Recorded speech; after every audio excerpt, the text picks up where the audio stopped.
네, 여러분 반갑습니다. 오현웅입니다.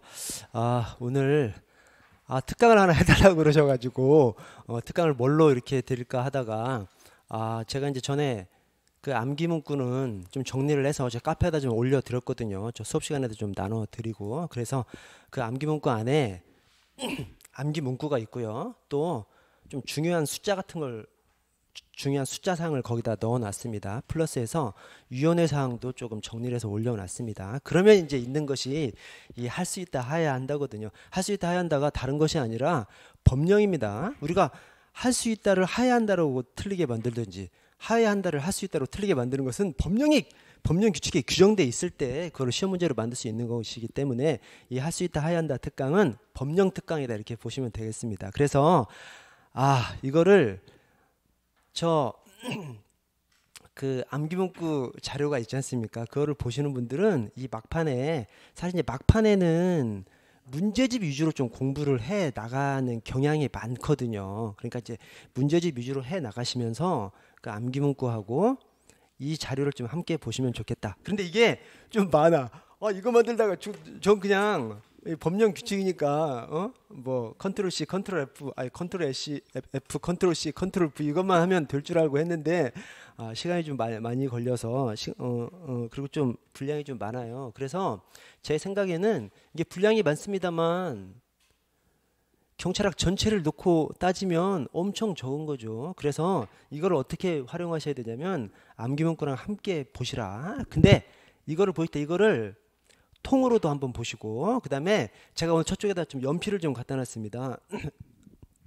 그래서 연필로 제가 오늘 이렇게 설명을 드리면, 제가 설명드리는 부분은 연필로 치세요. 자 대고 칠 필요도 없어요. 그냥 쭉쭉 치시면 됩니다. 그래서 이거를 통으로도 보시고 딱 제가 언급한 부분만 또 보기도 하시고, 왜냐하면 통으로 볼 때 이해가 더 잘 되는 부분이 있고 또 일부만 봤을 때 더 이해가 잘 되는 부분이 있어요. 그래서 이것을 암기 문구랑 함께 보시되 문제집 위주로 보시면서, 막판에 문제집 위주로 보신다면 암기 문구를 곁들이면서 이거를 좀 함께 곁들이시되 이거를 통으로도 보시고 또 부분적으로도 좀 보시라, 좀 그렇게 좀 말씀드리고요. 제가 좀 사과 말씀을 드려야 되는 것이 강론이 없어. 제가 강론까지 했어야 되는데 시간이 없어요.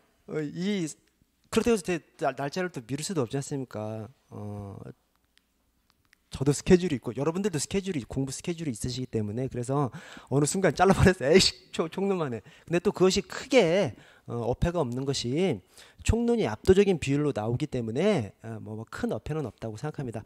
또 하나 좀 미리 사과를 드리고 시작해야 되는 거, 제가 이거 만들다가 시간을 다 써버렸어요. 그래서 제가 이게 저 강의를 들어오려면 한 2번 정도 정독을 하고 들어와야 되는데 그냥 만들고 그냥 들어왔습니다. 그래서 여러분들 제가 오늘 조금 막 어리버리해도 조금 양해를 좀 해주시면 감사하겠습니다. 그래서 조금 천천히 나갈게요. 그 대신 하여튼 여러분, 할 수 있다 하야 한다는 어디서 나오느냐?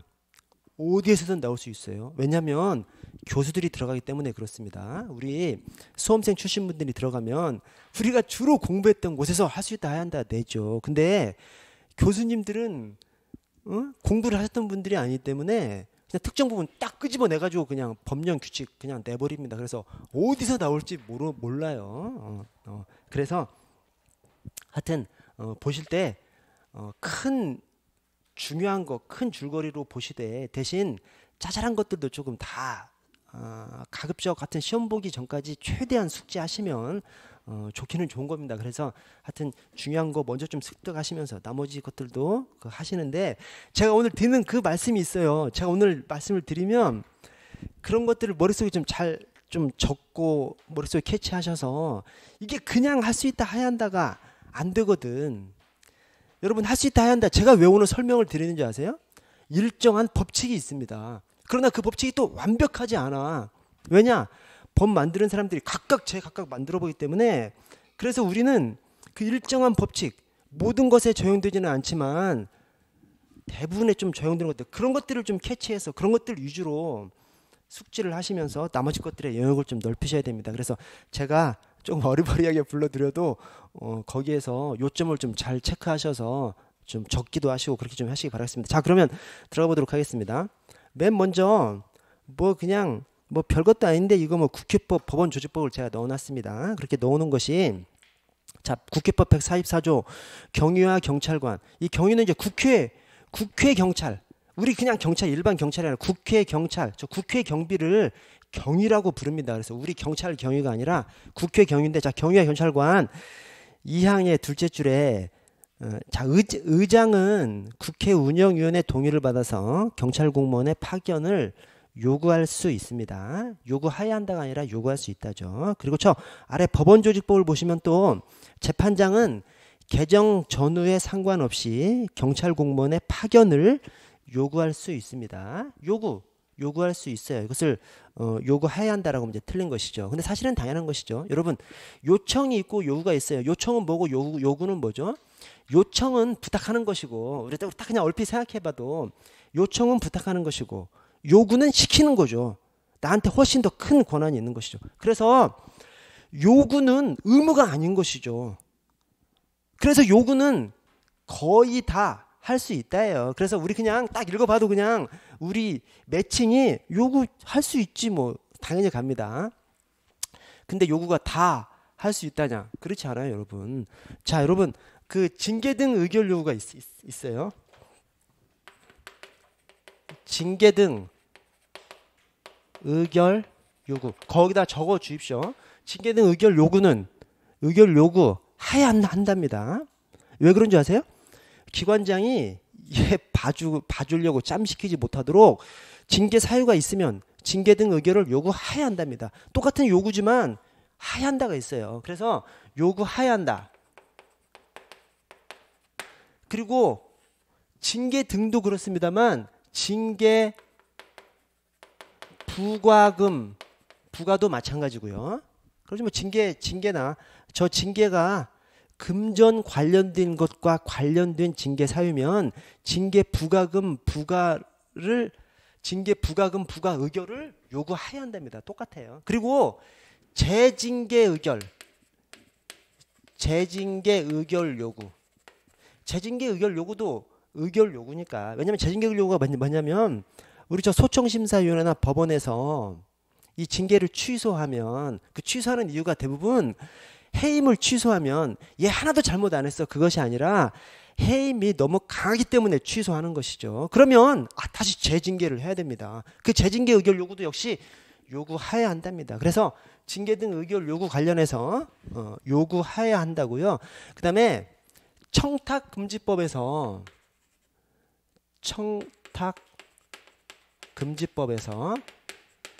금품 등 반환 요구, 금품 등 반환 요구 해야 한답니다. 이 해야 한다예요. 해야 한다. 그래서 금품 등을 받았는데 반환하지 않고 있어. 그러면 기관장이 그걸 알면 반환하도록 요구해야 합니다. 그래서 우리 생각에 요구할 수 있어요. 요구할 수 있는데 예외 사항이 있다. 이거 말고 한 두 가지 정도 더 있는데 그 두 가지는 너무 지엽적인 것이라서 제가 좀 말씀 안 드리겠습니다.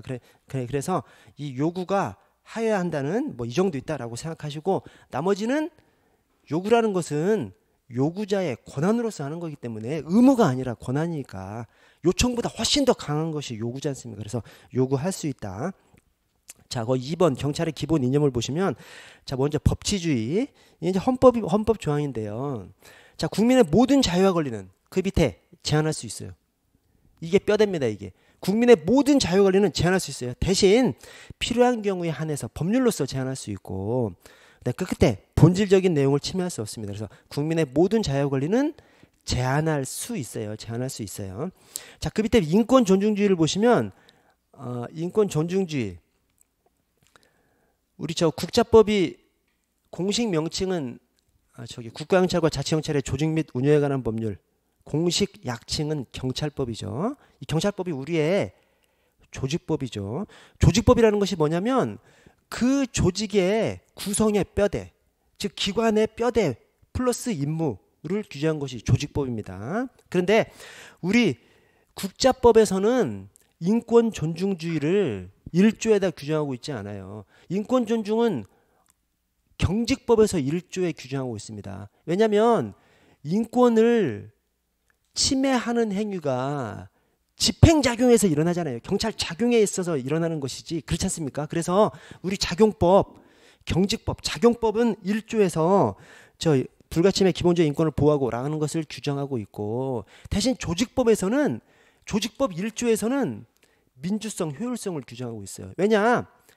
행정학의 양대 이념이 민주성, 효율성, 효율성은 능률성이라고도 하고 민주성, 능률성, 민주성, 효율성이 행정학의 양대 이념입니다. 그래서 국가기관이 추구해야 할 양대 이념이 민주성과 능률성, 민주성과 효율성이기 때문에 우리 조직법 1조에, 경찰법 1조에는 민주성과 효율성을 규정하고 있습니다. 그래서 여기에는 이제 안 적혔는데 제가 한번 말씀드리면, 민주적 관리 운영과 효율적 임무 수행을 위해서 경찰의 기본 조직 및 직무 범위를 규정함을 목적으로 한다.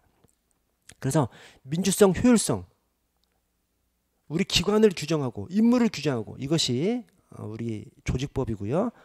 작용법에서는 그동안 우리 경찰의 역사가 국민 잡아다가 때려 죽이기까지 한 것이 우리 이제 경찰의 역사죠. 흑역사죠. 그래서 경찰권을 집행하면서 국민의 인권을 침해하기 때문에 경직법, 우리 작용법은 1조에서 국민의 인권 보호를 거기 이제 규정해 놨습니다. 그래서 이 국자법 5조나 경직법 1조에서 불가침의 기본적 인권을 보호하고, 그 다음에 남용해서는 안 된다, 이런 표현을 두고 있고요. 자, 밑에 행동강령으로 넘어가도록 하겠습니다.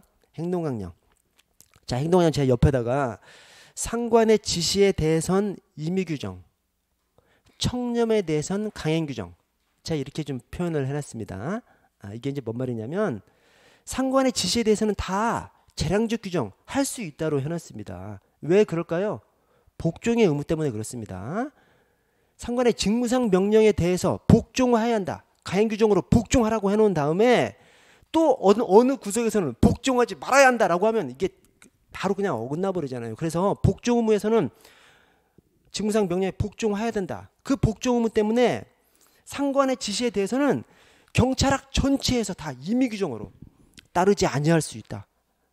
행동강령 책임관과 상담할 수 있다. 다 임의규정으로 해놨다니까요. 근데 100%는 아니야.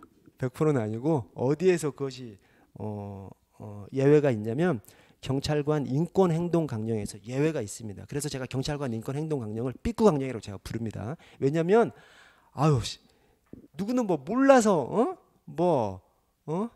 상관의 지시에 대해서 가행적으로 할 수 없어서 가행적으로 하지 않은 것이 아니에요. 전체 체계 자체가 복종 의무 때문에 상관의 지시에 대해서 가행적으로 따르지 아니해야 한다, 뭐 행동강령 책임관과 상담해야 된다, 이렇게 가행적으로 규정하면 약간 좀 언밸런스가 생긴다니까요. 그래서 알면서도 상관의 지시에 대해서는, 심지어 정보 대통령령에서는 명백히 위법이라고 판단되는 경우에도 임의적으로, 거의 하여튼 정확한 표현은 모르지만 따르지 아니할 수 있다? 집행을 하지 아니할 수 있다. 임의적으로 표현을 해놨어요. 근데 경찰관 인권행동강령에서만 강행적으로 좀 표현을 해놨습니다. 그래서 그건 그때 가서 따로 말씀드릴게요. 자, 예외는 경찰관 인권행동강령 딱 그거 하나고, 나머지에서는 상관의 지시는 다 임의적으로 규정을 해놓고 청렴사항에 대해서는 가행적으로 규정해놨습니다. 그럼 한번 보도록 하겠습니다. 자, 4조에 공정한 직무수행을 해치는 지시에 대한 처리. 공정한 직무수행을 해치는 지시가 이게 누구 지시죠? 상관의 지시인 거예요. 그래서 자, 셋째 줄 중간에 지시에 따르지 아니하거나 그 아래 행동강령 책임관과 상담할 수 있다. 그렇죠? 따르지 아니하거나 상담할 수 있다. 따르지 아니하는 것도 따르지 아니할 수 있던 거예요. 따르지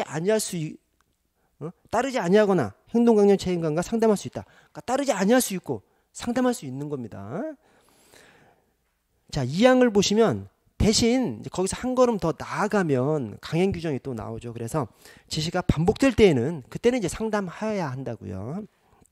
자, 3항에 사망 중간에 행동강령 책임관, 즉 상담 요청을 받은 행동강령 책임관은 그 아래 소속 기관장에게 보고해야 합니다. 근데 그 보고하는 경우가 모든 경우가 아니라 취소, 변경 필요가 있다고 인정되면, 즉 문제가 있는 지시라고 인정되면 그때 소속 기관장에게 보고해야 되고요.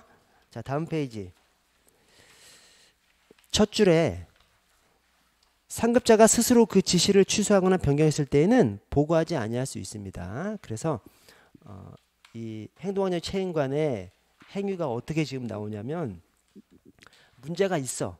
그럼 문제가 있다고 판단돼. 그러면 이제 보고해야 되는 것이죠. 근데 그 사이에 그 지시를 한 사람이 스스로 취소했어. 그러면 보고를 하지 않을 수 있도록 강행, 재량 이렇게 규정을 하고 있습니다. 자, 그 밑에 상항의 소속 기관장을 보시면 보고를 받은 소속 기관장은 끝에 적절한 조치를 해야 합니다.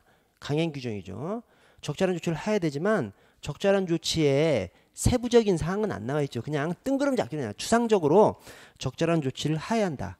그러니까 그냥 강행 규정인 겁니다. 그런데 그 끝에 같은 지시를 반복한 상급자에게는 징계 등 필요한 조치를 할 수 있다. 구체적인 사항으로 들어가면 할 수 있다가 되는 겁니다. 뜬구름잡기로 그러니까 한마디로 우리 그냥 열심히 할게는 나 열심히 한다 라고 할 수 있는 것이죠. 근데 하루에 10시간 한다 라고 말하기는 좀 그렇잖아요. 이제 그런 겁니다. 좀 큰 틀에서 할 때는 해야 한다. 구체적으로 들어가서는 할 수 있다. 그렇게 되는 겁니다. 이게 아까 행동원형 책임관도 이제 문제가 있으면 기관장에게 보고해야 되죠. 근데 그 사이에 지시를 한 사람이 취소했거나 이렇게 하면 이제 보고하지 않을 수 있죠. 그래서 강행, 재량. 여기 기관장도 적절한 조치를 해야 된다. 강행 또 이 구체적으로 들어가면 또 조치를 할 수 있다. 재량. 강행, 재량. 강행, 재량. 이렇게 되는 것도 좀 생각을 좀 해주시고요. 자, 4조의 1을 보시면 부당한 수사지휘에 대한 이의제기. 부당한 수사지휘가 뭐죠? 수사지휘가 뭐요? 수사에 관한 지시예요. 수사지휘가 수사에 관한 지시입니다. 그러니까 이것도 역시 상관의 지시이기 때문에 역시 임의 규정으로 되어 있습니다. 그래서 4조의 2 첫째 줄 끝을 보시면 경찰 관선의 수사지휘에 대한 이의제기와 관련하여 행동강령 책임관에게 상담을 요청할 수 있다. 상관의 지시니까 임의사항, 임의 규정, 재량 규정으로 이렇게 되어 있다니까. 그래서 상담을 요청할 수 있다. 이렇게 해놨습니다. 자, 5조의 2를 보시면 수사 단속 업무의 공정성 강화. 그 아랫줄에 업소 관계자와 부적절한 사적 접촉을 해서는 안 되고 강행 규정이죠. 이거 딱 봐도 그냥 청렴 규정이지 않습니까? 청렴 규정이니까 강행 규정. 또 공적 또는 사적으로 접촉한 경우 그 밑에 신고해야 한다. 강행 규정이에요. 강행 규정입니다. 그래서 청렴 관련된 것은 그냥 자연스럽게 강행 규정으로 이렇게 돼 있습니다. 자, 8조의 2, 14조의 2 다 똑같은 방식으로 여러분들이 머릿속에 생각을 해두셔야 돼요. 뭐냐면 8조 정치인 등의 부당한 요구. 정치인이 상관이에요? 상관 아니죠. 그다음에 8조의 경찰 유관단체원의 부정행위. 상관 아니잖아. 그냥 청렴 관련된 사항이지. 또 14조의 2 감독기관의 부당한 요구 금지. 감독기관 공무원이 와서 갑질을 해. 상관은 아니잖아요. 내 상관이라는 것은 내가 직원이면 우리 계장, 과장, 서장이 내 상관이죠. 그렇지 않습니까? 그래서 이 8조의 14조의 2가 다 청렴사항으로 봐서 강행 규정으로 되어 있는 겁니다. 그래서 8조 정치인 등의 부당한 요구에 대한 처리를 보시면 정치인 정당 등으로부터 부당한 직무수행을 강요받거나 청탁을 받은 경우에는 끝에 소속 기관장에게 보고하거나 행동원의 책임관과 상담해야 한다. 그렇죠. 아까 상관의 지시하고는 완전히 다르죠. 그렇게 구분을 하셔야 됩니다. 8조의 2 경찰 유관단체원 역시 상관이 아니기 때문에 그 아래 행동강령 책임관은 해당 경찰 유관단체 운영 부서장과 협의해서 소속 기관장에게 필요한 조치를 건의해야 하며 소속 기관장은 적절한 조치를 취해야 한다. 강행 규정으로 두고 있고요. 자, 14조의 2 감독기관의 부당한 요구 금지. 부당한 요구를 받은 피감기관 소속 공직자는 그 이행을 거부해야 하는 겁니다. 그래서 강행 규정으로 이렇게 두고 있습니다. 상관이 아니니까. 그래서 이걸 딱 생각하실 때 상관이 아니구나. 청렴 규정이구나 라고 생각을 하셔야 됩니다. 저 19조를 보시면요. 19조 위반 행위의 신고 및 확인. 자, 누구든지 그 아래 끝에 신고할 수 있죠. 그래서 이 행동학령도 그렇고 부패방지법도 그렇고 청탁금지법도 그렇고요. 자, 기본적으로 우리 이런 규정 많이 보셨을 겁니다. 누구든지 할 수 있다. 신고 의무자. 그 신고 의무자가 이제 공무원인 경우가 많죠. 그래서 누구든지 할 수 있다. 신고 의무자는 해야 한다. 당연하지. 신고 의무니까. 그래서 누구든지 할 수 있다. 공무원은 해야 한다. 이렇게 대부분 되어 있습니다. 대신 그 공무원이 특정한 신고 의무자가 아니라 그 공무원이 그냥 개방적으로 추상적으로 막 넓게 범위를 잡은 공무원이 있어요. 딱 거기 문구를 보면 좀 나오거든요. 그럴 때는 또 할 수 있다가 됩니다.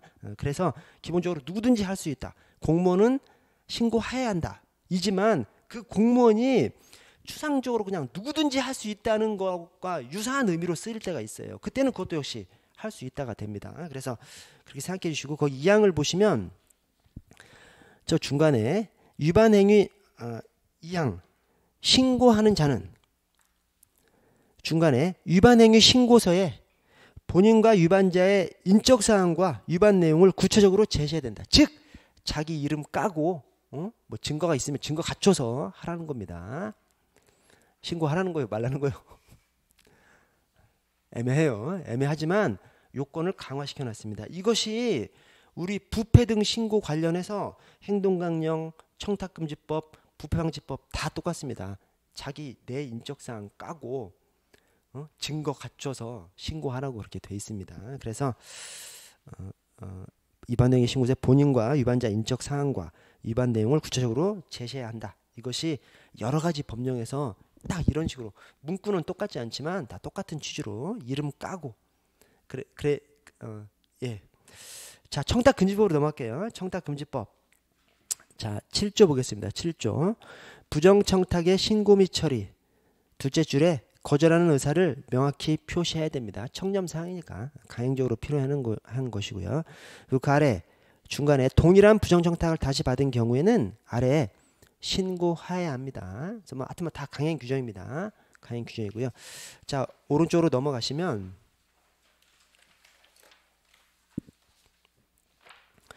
자, 사항의 소속 기관장은 부정청탁이 있었던 사실을 알게 된 경우 그 아래 해당 직무 수행에 지장이 있다고 인정하는 경우에는 부정청탁을 받은 공직자 등에 대해서 다음 각호에 조치를 할 수 있습니다. 왜 할 수 있죠? 해야 한다일 것 같은데 할 수 있다가 껴있어. 이 껴있는 이유가 이게 지금 구체적으로 그 직위에 있는 사람만 구체적으로 직위에 있는 사람을 거기서 끄집어내든지 막 그렇게 하는 거지 않습니까? 이렇게 구체적으로 들어가면 할 수 있다가 많아요. 오케이? 그냥 조치 그냥 청렴사항에 대해서 어떤 조치를 딱 이렇게 가면은 조치를 해야 한다인데 구체적으로 들어가면 조치를 할 수 있다가 됩니다. 왜냐하면 이것은 특정 개인에 대해서 그 자리에서 막 드러내기도 하고 막 하는 것이기 때문에 가행적으로 딱 해놓으면 지휘관한테 어떤 선택의 여지가 없잖아요. 그래서 따져보고 할 수 있도록 그래서 할 수 있답니다. 그렇게 할 수 있는 것이 중대전이죠. 중대전. 그래서 직무참여 일시 중지, 대리자 지정, 전보 이렇게 있습니다. 그래서 이 중대전 관련해서 전에는 이 비슷한데 이것하고 조금 범위가 하나 더 늘어난 거.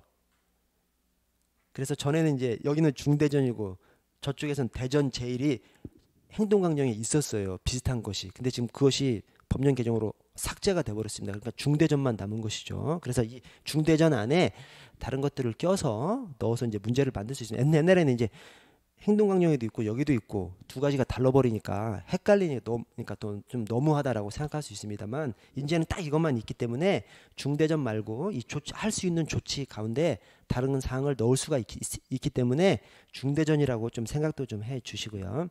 자, 5번을 보시면 5항 첫째 줄 끝에 제4항에도 불구하고 저렇게 조치를 할 수 있는 거 그런 것에도 불구하고 그 공직자 등에게 직무를 수행하게 할 수 있습니다. 자, 이 경우 그 아래 끝에 주기적으로 확인 점검하도록 해야 됩니다. 즉, 그 공직자 등을 뭐 대체하기 힘든 경우 이런 경우에는 그 조치를 하지 않을 수 있도록. 그러나 그때 감찰한테 체크를 시켜야죠.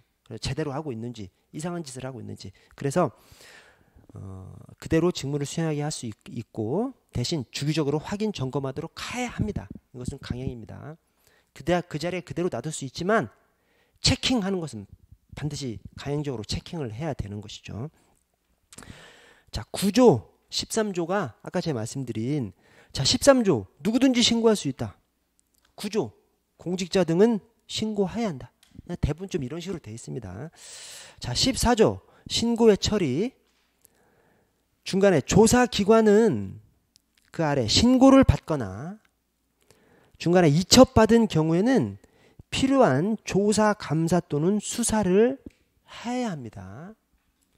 그래서 이 조사기관이 이 신고를 받았거나 이첩을 받았어.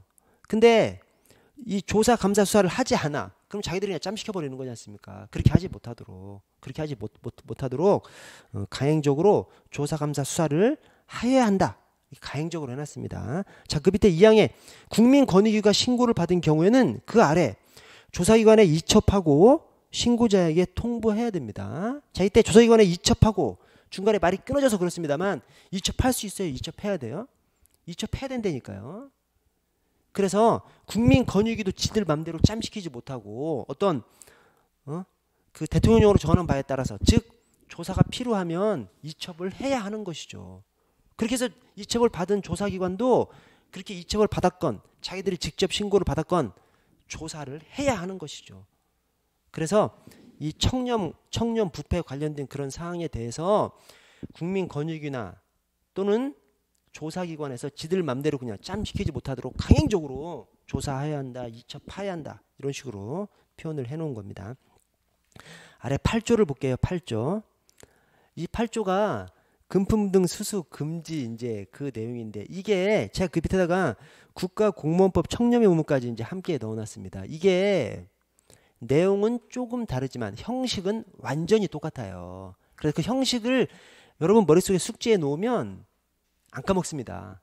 왜냐? 형식을 숙지해 놓지 않으면 이게 엄청 헷갈리는 거거든요. 엄청 헷갈리는데 자, 먼저 8조 1항이 자, 공직자 등은 직무 관련 여부 및 기부 후원 증여 등 그 명목에 관계없이 여기에서 기부 후원 증여 등 이것은 그냥 설명해 주는 것이고 그걸 빼버리면 돼요. 그걸 빼버리면 이 표현이 어떻게 되냐면 직무 관련 여부 관계없이 저기 관계없이 다 걸리는 겁니다. 직무 관련 여부 관계없이 명목에 관계없이 이게 뭔 말이죠? 무조건인 거예요. 무조건. 그래서 그 직무 관련 여부 및 기부 후원 증여 등 명목에 관계없이 이것은 그 밑에다가 무조건이라고 적어주세요. 무조건. 무조건 동일인으로부터 1회 100만원 1회기에도 300만원 초과하는 거 받으면 안 되는 겁니다. 무조건 100만원 300만원 초과 받으면 안 돼요. 자, 2항은 직무와 관련해서 대가성 여부를 불문하고 이게 뭔 말이냐면 직무와 관련해서는 또 무조건이에요. 그러니까 1항은 그냥 무조건이에요. 무조건. 2항은 직무 관련해서는 무조건. 그래서 2항은 직무 관련해서는 또 무조건 100만원 300만원 이하 금액도 받지 말라는 거예요. 그러니까 청탁금지법으로만 딱 해석을 하면 100만원 300만원 이하 금액에 대해서는 직무 관련성이 없고 대가성도 없으면 받아도 되는 것이 청탁금지법입니다. 물론 우리 청렴의 의무가 있어서 받으면 작살나지 돼지지. 하원강사 해야 돼. 그러나 청탁금지법 규정으로만 보면 청탁금지법만 보면 무조건 100만원 300만원 초과 받으면 안 되고 직무 관련해서는 무조건 100만원 300만원 이하 금액도 받으면 안 되는 겁니다. 대신 직무 관련성 없고 대가성도 없으면 100만원 300만원 이하는 받아도 되는 것이 청탁금지법입니다. 그래서 청탁금지법 너무 과도한 법률이다 이렇게 말하는 사람들한테 국민권익위에서 하는 말이 있어요. 얼마나 더 받으려고. 청탁금지법에서는 100만원 직무 관련해서는 100만원 300만원 이하를 받지 못하게 했기 때문에 직무 관련성 없고 대가성 없으면 100만원 300만원 이하는 받아도 된다니까요. 뭐 얼마나 더 받으려고 이렇게 말하는 것이 국민권익위원회입니다. 자, 이 청탁금지법의 금품 등 수수 금지가 무조건 100만원 300만원 초과 받으면 안 된다. 직무 관련해서는 또 무조건 그 이하 금액도 받으면 안 된다. 이 국가공무원법 청렴의 의무도 똑같아요. 형식이 어떠냐면 여기는 이제 밑에 2항부터 보시면 공무원은 직무상 관계가 있든 없든 즉 무조건이죠. 무조건 부하직원한테 뭐 받지 말라는 거예요. 부하직원도 상관한테 주지 말고 그다음에 상관은 부하직원한테 받지 말라는 거예요. 그래서 2항 무조건 부하직원한테 받지 말라는 겁니다. 자, 1항 직무 관련해서 직접적이든 간접적이든 직무 관련해서는 무조건이요. 똑같죠. 표현은 다르지만 표현은 다르지만 뜻은 똑같다니까요. 그래서 1항은 직무 관련해서는 무조건이니까 직접적이든 간접적이든 그런 것이죠. 그래서 1항은 직무 관련해서는 무조건 사례, 증여 또는 향을 주거나 받을 수 없다. 즉 국민들한테 직무 관련해서는 10원도 받지 말라는 겁니다. 그래서 무조건 내부 부하 직원한테는 받지 말고 또 소속 상관한테도 주지 말고 어쨌든 무조건 부하 직원한테 받지 말고 직무 관련해서는 무조건 국민들한테 10원 한 장 받지 말라는 것이 이 청렴의 의무입니다. 이것이 저 청탁금지법하고 내용은 조금 다르지만 형식은 완전히 똑같아요. 그래서 여러분들 머릿속에 이걸 생각하셔야 돼요. 무조건 직무 관련해서는 무조건 하면 나머지 여기 뭐 직접적이든 간접적이든 이것을 뭐 틀리게 어떻게 해 그러면 딱 그걸 하나는 무조건 하나는 직무 관련해서는 무조건 하면 그거 곤란할 수 있으시다니까요. 그렇게 생각해 주시고 자 공직자의 이해충돌 방지법을 볼게요. 자 5조에 사적 이해관계자의 신고 및 회피 기피 신청이 있습니다. 이 사적 이해관계자 신고가 이제 행동강령 5조에 있었죠. 근데 행동강령 5조가 삭제돼 버렸어요. 이것 때문에 이 이해충돌 방지법 때문에. 근데 어쨌든 자 사적 이해관계자 신고 회피 기피 신청. 자 둘째 줄 첫 끝에 사적 이해관계자임을 안 경우 안 날로부터 14일 이내에 기관자에게 서면으로 신고해야 되죠. 그래서 14일 이내 이 이해충돌 방지법에 신고가 있고 신고 의무가 있고 제출 의무가 있죠. 4가지 신고 의무가 있고 하나 제출 의무가 있습니다. 근데 신고는 14일 이내. 대신 그게 이제 부사관 접고거든요. 부동산 보유 매수 신고, 사적 이해관계자 신고, 직무 관련자 거래 신고, 그다음에 퇴직자 사적 접촉, 그다음에 고위 공직자 민간 활동 내역 제출. 이렇게 4가지 신고와 1가지 제출 의무가 있습니다. 그 중에서 신고가 4가지인데 앞에 부사관만 14일 이내에 신고입니다. 그래서 접은 이제 퇴직자 사적 접촉 신고는 시행령 가면 거기 또 14일 이내로 돼 있어요. 근데 법률 이해충돌 방지법에는 기한이 없습니다. 그래서 부사관 접고에서 부사관 접이 신고고 마지막 고가 고위공직자 민간 활동 내역 제출인데 신고 중에서 부사관 14일 이내, 제출은 30일 이내. 그렇습니다. 자, 그런데 이 신고가 당연히 신고해야 한다지. 그래서 신고하고 회피를 신청해야 한답니다. 신고는 당연히 뭐 신고해야 한다지. 그리고 근데 제가 이제 여기서 필이 뭐냐면 회피도 신청해야 합니다. 여러분 회피가 뭐죠? 회피. 제가 조금 이따 또 말씀드릴게요. 그 사항들 여러분 흔히 제척 이거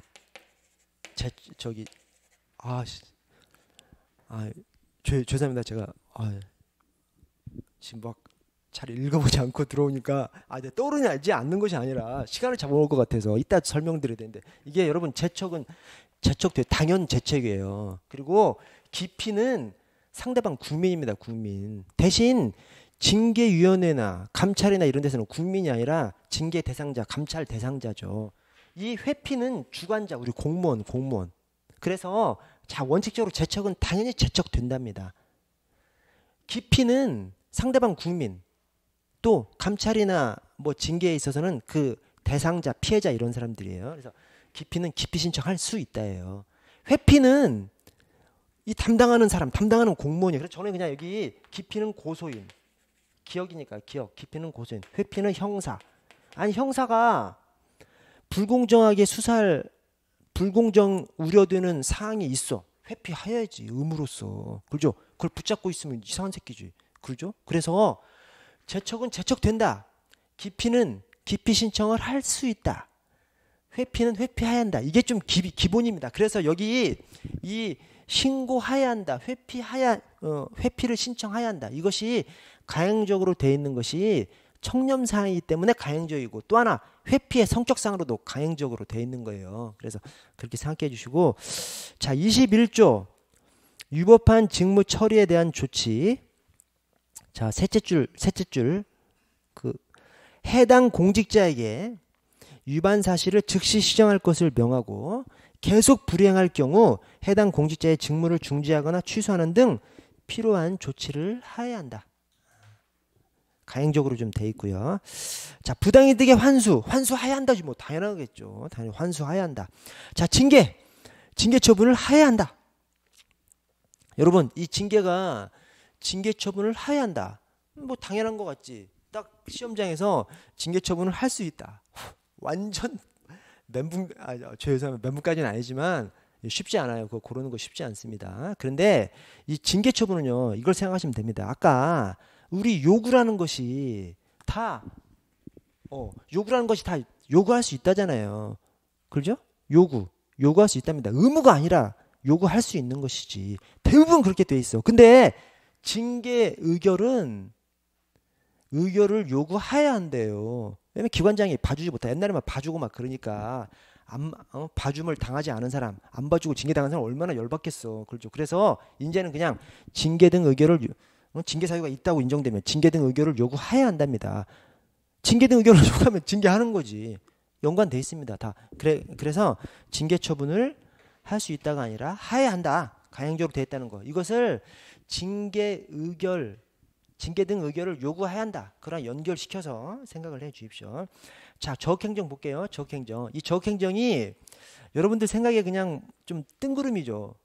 뭐 이런 사항까지 경찰하게. 근데 이게 지금 이 막 극도로 막 세계화되는 이 시대에 공직자들의 능력을 개발하지 않으면 국가 발전이 안 된다는 것이 아주 공감됩니다. 근데 이 공직자들한테 뭔 문제가 있어? 복지부동 있죠. 복지 땅에 엎드려서 부도 움직이지 않아요. 왜냐?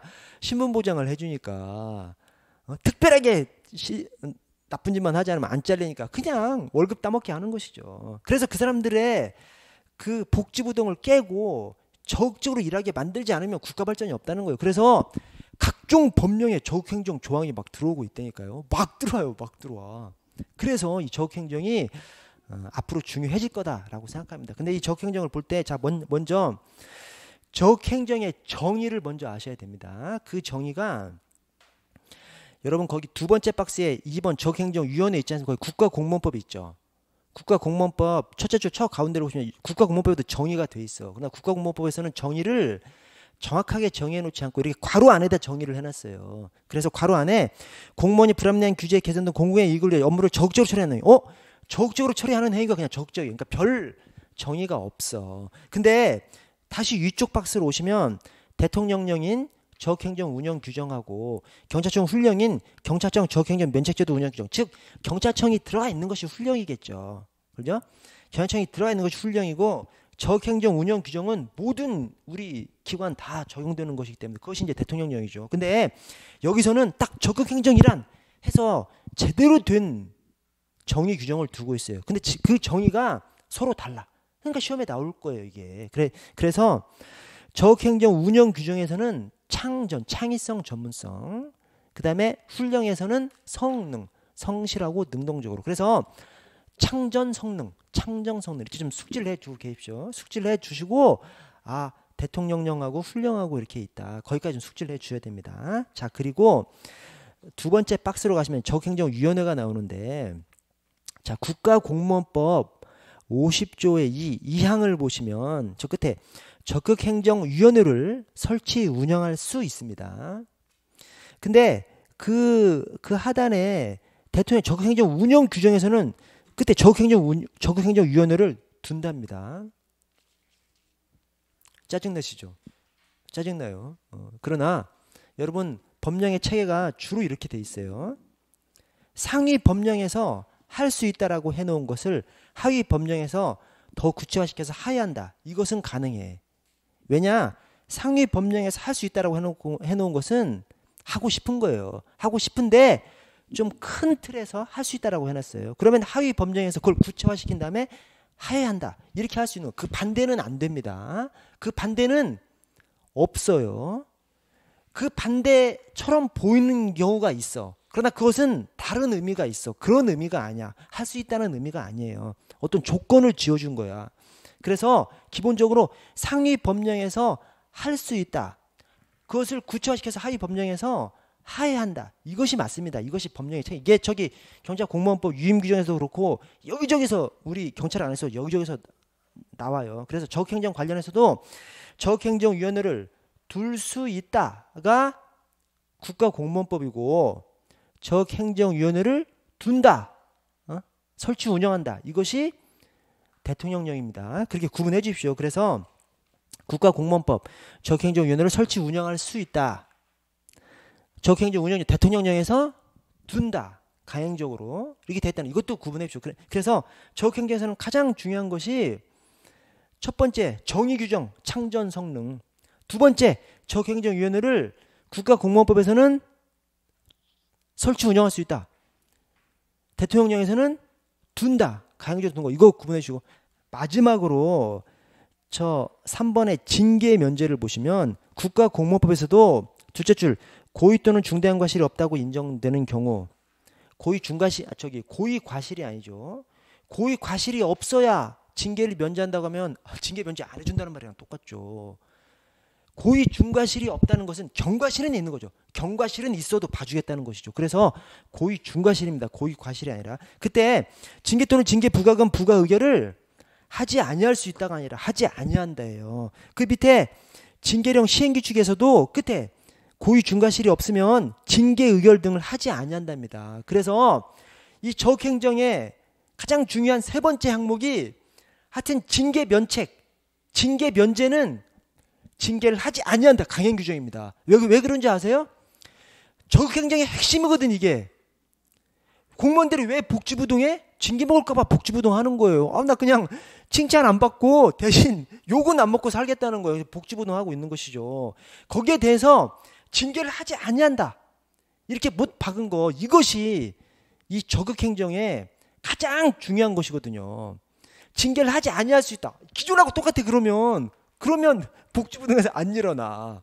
징계를 하지 않는다라고 했을 때 사소한 실수 정도는 봐주는 것이기 때문에 그때 일어나서 적극적으로 일한다니까요. 그래서 이것이 핵심입니다. 그래서 징계 면제는 징계를 하지 아니한다, 강행 규정으로 되어 있다는 거 생각해 주시고요.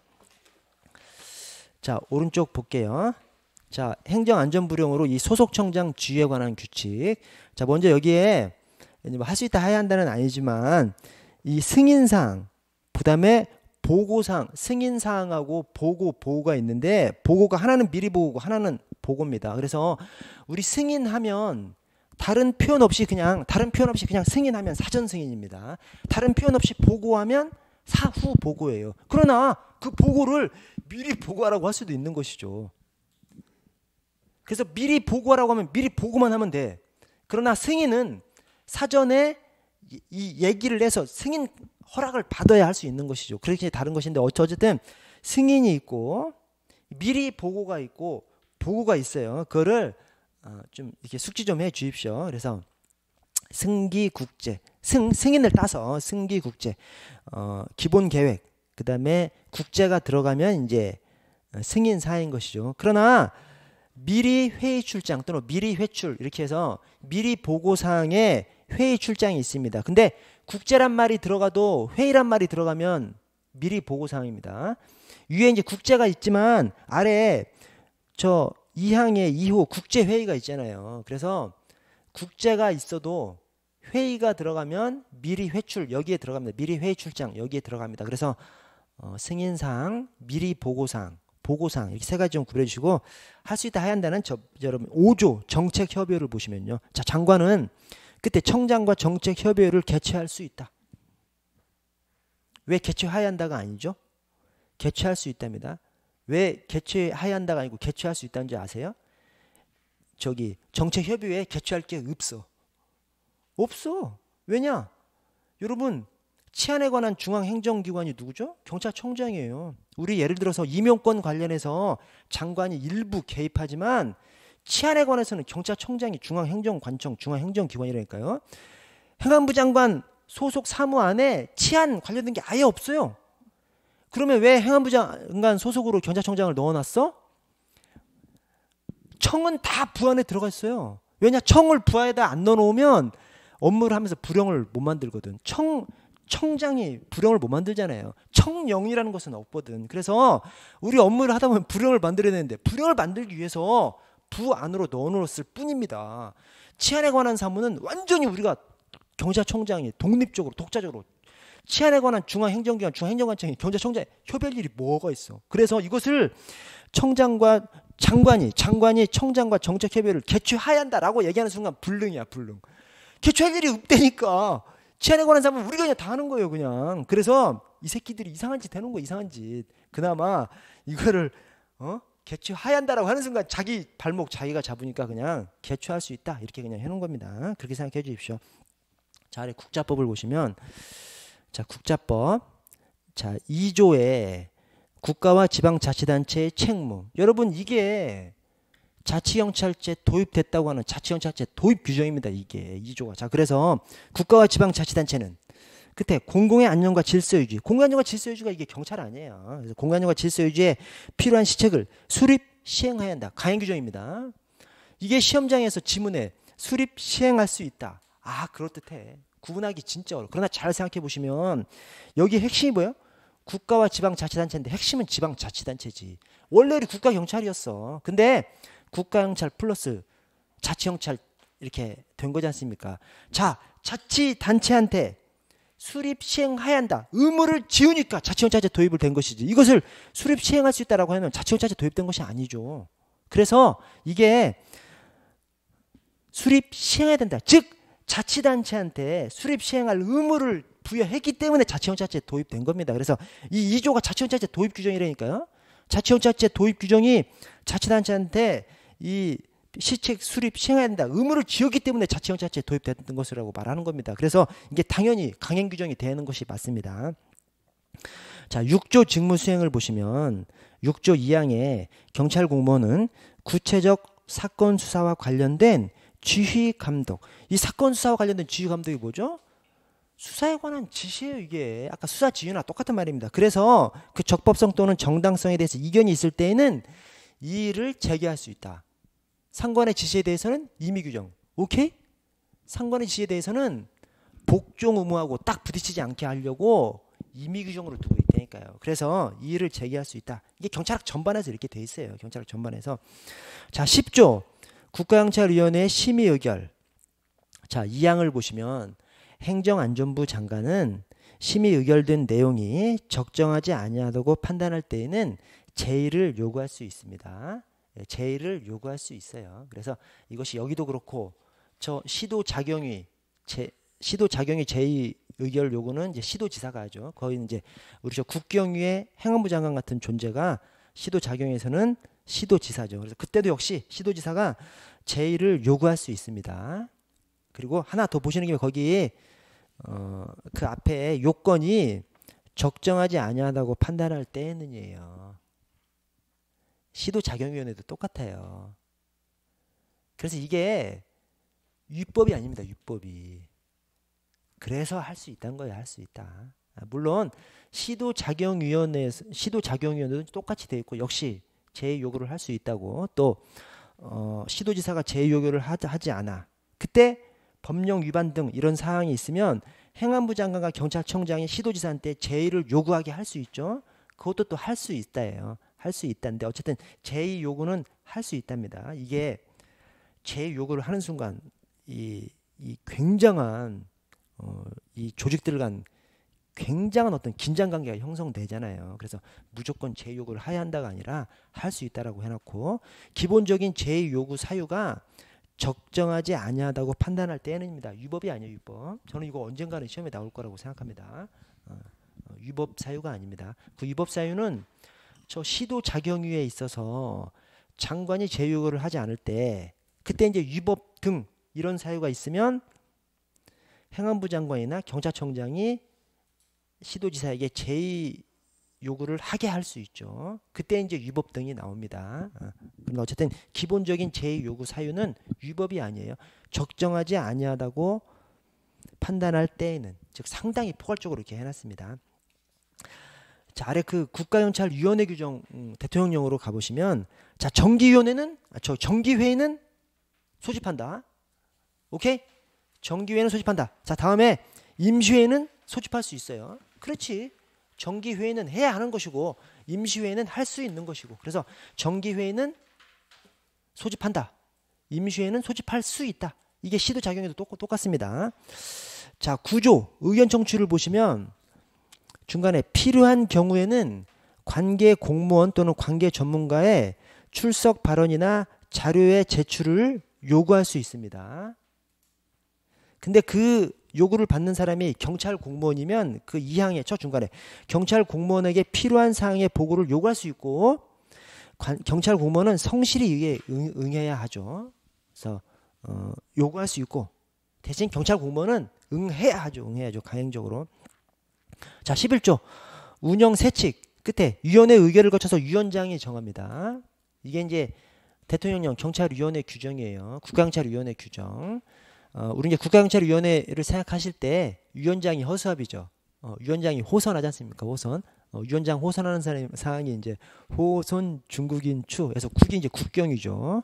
시도자경위는 아닙니다. 시도자경위는 시도지사가 임명하는 것이고 위원장도 상임이지 않습니까? 상임위원 또 있고 국경위는 위원장이 비상임이고 허수아비죠. 상임위원이 진짜 대빵이죠. 그러나 이 운영 세칙은 위원장이 정합니다.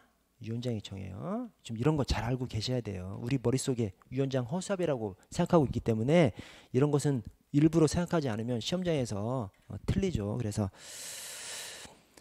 자 14조 경찰청장을 보시면 14조 경찰청장 자 거기 2항의 끝에 국회는 인사청문을 거쳐야 하고요. 5항의 끝에 국회는 탄핵 소추를 의결할 수 있습니다. 우리 저 헌법상 물론 이제 저기 그 경찰청장의 이 인사청문, 국회 탄핵소추 이것은 헌법에 규정되어 있는 것은 아닙니다. 그런데 어쨌든 우리 저 국가적으로 최고 중요한 인물들에 대해서 임명에 있어서 이렇게 임명에 있어서 또 집행에 직무 집행에서 통제하는 아주 우리 국가적으로 최고 중요한 인물들에 대해서 중요한 기관들에 대해서 하는 것이 이 인사청문하고 탄핵소추죠. 그렇죠. 근데 인사청문은 거쳐야 한답니다. 탄핵소추는 의결할 수 있죠. 그래서 인사청문은 강행적으로, 탄핵소추는 재량적으로. 근데 당연하지. 인사청문은 사전에 반드시 해서 가야 되는 것이고 탄핵소추는 중간에 있는 것이기 때문에 판단해봐서 그렇게 됐을 때 할 수 있는 것으로 국회의 권한으로 이제 해놓은 것이죠. 그래서 인사청문은 해야 한다. 탄핵소추는 의결할 수 있다. 그렇게 하나는 강행, 하나는 임의적으로 그렇게 표현이 되어 있고요.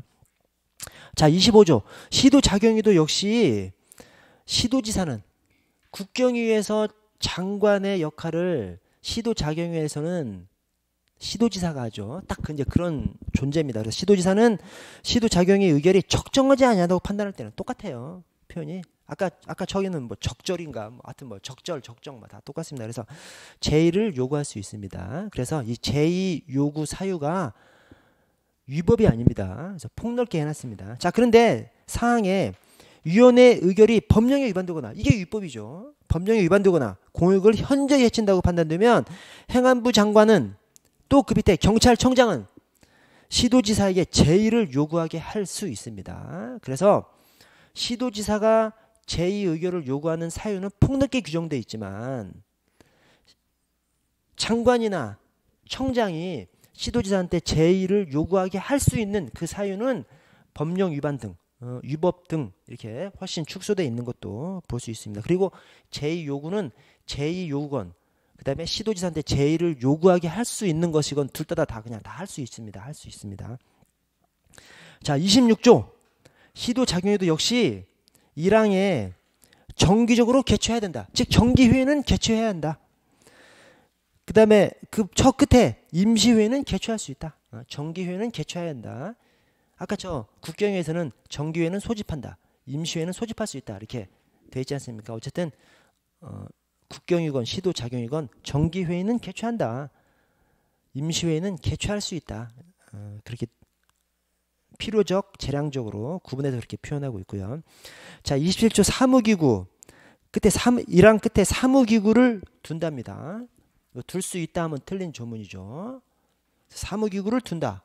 이런 질문 진짜 어려워요. 난 사무기구 꼭 두도록 해놨습니다. 그리고 그 밑에 사무기구에는 아래 경찰 공무원을 둬야 합니다. 그래서 시도 자치경찰위원회 그 자체에 우리 경찰 공무원들이 가 있어요. 그래서 사무기구를 둔다. 그 다음에 사무기구에 경찰 공무원을 둬야 한다. 자, 28조. 시도경찰청장을 두죠. 당연하지.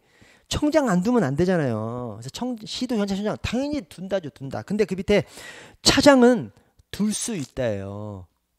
골 때리죠. 뭐 이런 것까지 얘기하냐. 근데 이게 우리 현직들은 다 알고 있는 거거든요. 왜냐면 차장이 없는 시도청이 있거든요. 예를 들어서 충남청 차장 없이 부장만 3명이 있습니다. 그래서 저기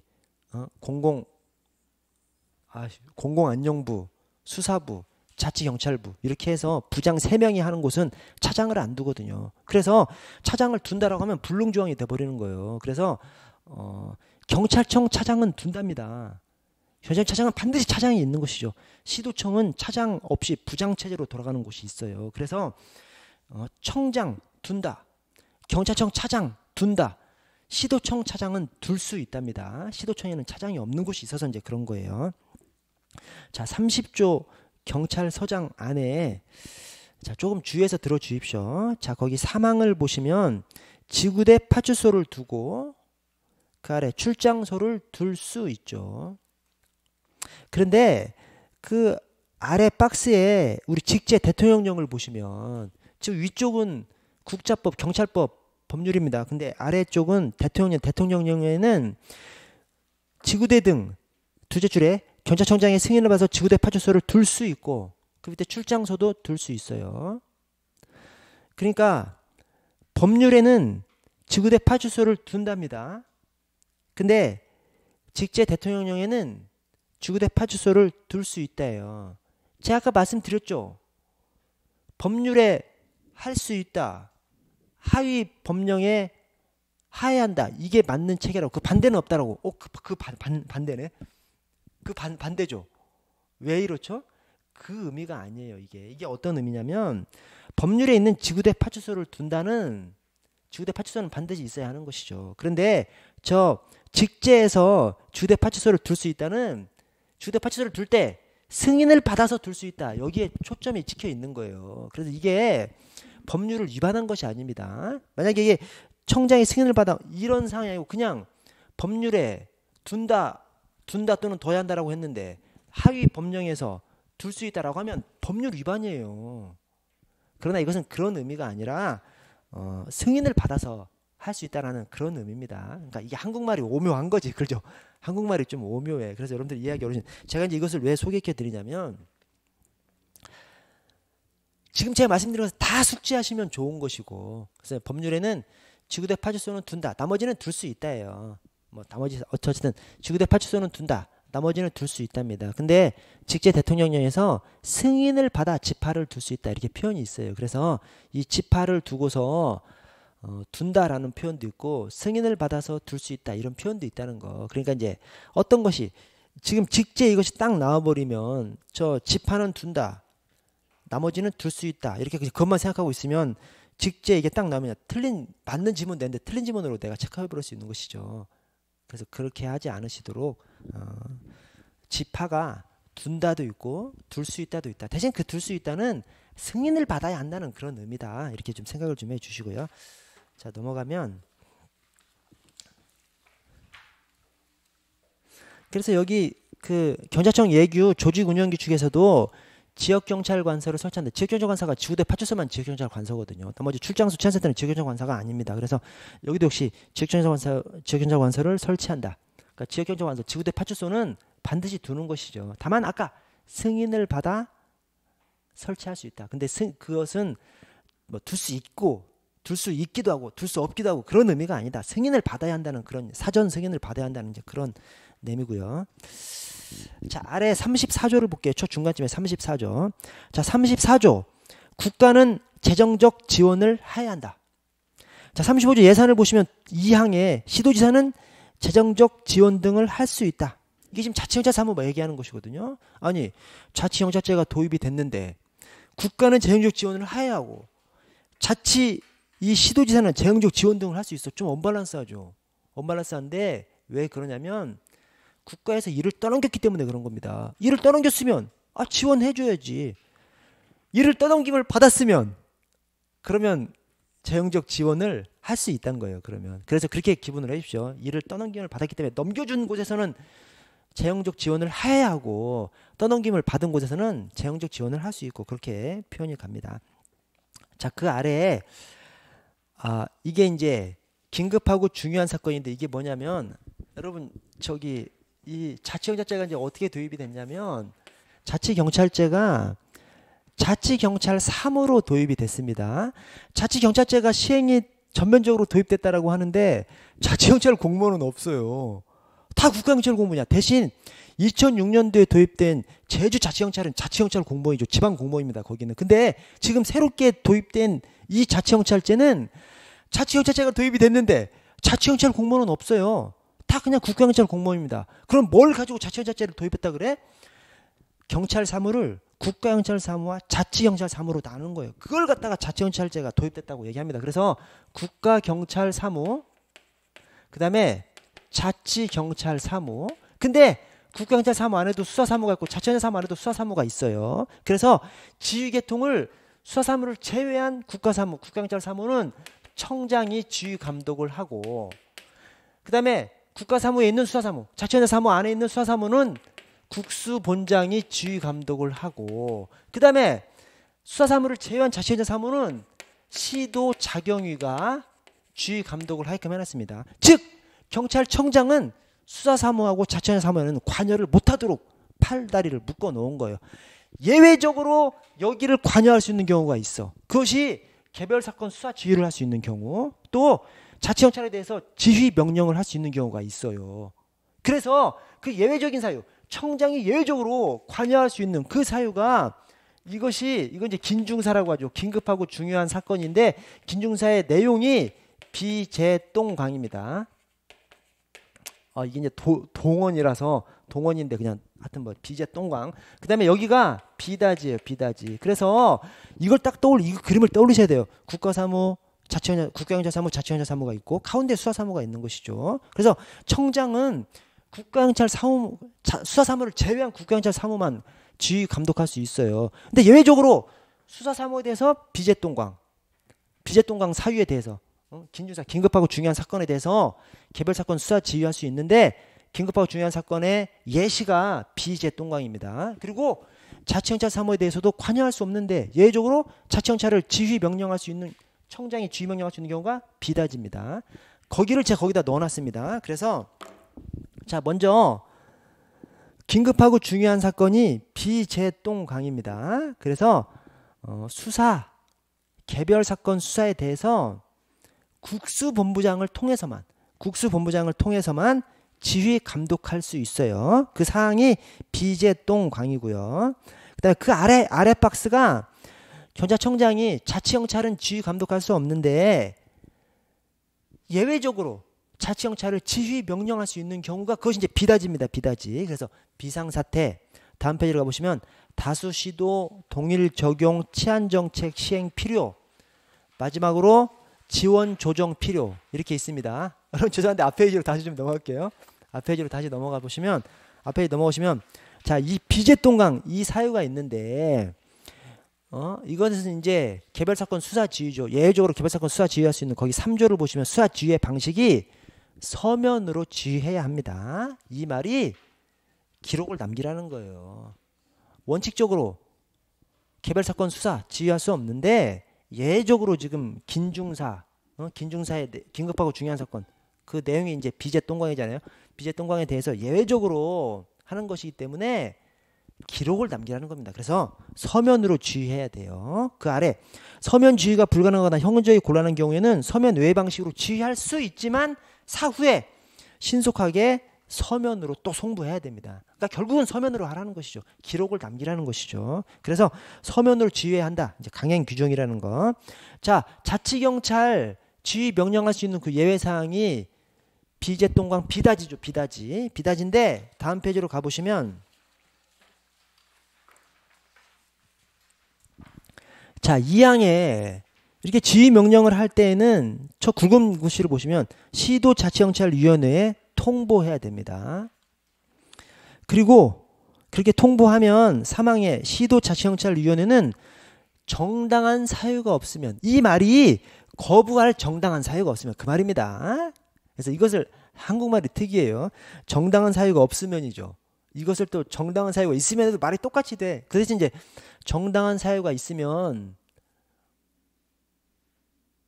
그 지휘 명령에 정당한 사유가 있으면이죠. 근데 이제 정당한 사유가 없으면이니까 거부할 정당한 사유가 없으면. 그래서 이걸 가지고 이거 자꾸 정당한 사유가 있어야 이렇게 물어보시는 분이 계시는데 한국말을 하는 것이 일로 해도 통하고 절로 해도 통할 때가 있어요. 이제 그런 경우입니다. 그래서 생략된 말이 있기 때문에 그런 것이죠. 그래서 거부할 정당한 사유가 없으면 그 아래 지휘 명령을 받을 것을 명해야 돼요. 왜냐? 시도자경위에서 이 지방경찰들 다 지휘 감독권을 가지고 있기 때문에 자치경찰 사무에 대해서는. 그래서 시도자경위는 정당한 사유가 없으면 지휘 명령을 받을 것을 명해야 하며 사유에 해당하지 아니한다고 인정하면 경찰청장이 지금 이 지휘 명령할 거리가 아니야. 그러면 지휘 명령의 중단을 요청할 수 있습니다. 이게 지금 강행규정, 재량규정이 엇갈려 있죠. 그래서 청장이 지금 제대로 하는 거면 지휘 명령을 받으라고 경찰한테 명해야 되고 청장이 헛짓하는 것 같아. 그러면 중단을 요청할 수 있습니다. 요청해야 한다가 아니라 요청할 수 있어요. 자, 사항을 보시면 지금 시도자경위한테는 통보해야 되죠. 국경위에 보고해야 됩니다.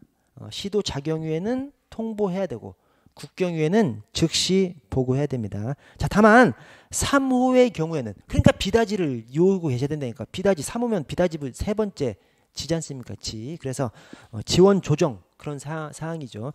3호 지원 조정이 필요한 그런 경우에는 미리 국경위원회 의결을 거쳐야 해요. 즉 비다지 중에서 비다는 사후에 보고 즉시 보고하면 되는 거예요. 근데 비다지의 지 3호는 사전에 국가경찰위원회의 의결을 거쳐야 되고요. 긴급한 경우에는 우선 조치 후 지체 없이 의결을 거쳐야 됩니다. 그래서 비다지 중에서 비다는 국경이 즉시 보고하면 되는 것이고 지원 조정 필요 이런 경우에는 사전에 국경이 의결을 얻어서 해야 됩니다. 자, 6번 6항 사유가 해소된 때에는 즉시 중단해야 되지. 가행규정으로 해놨고요. 자, 7항 시도자치경찰위원회는 맨 끝에 경찰청장에게 지원 조정을 요청할 수 있습니다. 그래서 이 지원 조정 비다지의 세 번째 사유지 않습니까? 그 지원 조정이 경찰청장이 판단해서 이 직접 지휘 명령이 하나로서 지원 조정 할 수 있지만 시도자경위 차원에서도 경찰청장한테 지원 조정을 요청할 수 있도록 해놨습니다. 시간 겁나 갔네. 여러분 죄송하고요. 여러분 죄송한데 3자에 시작해도 될까요? 예, 죄송합니다.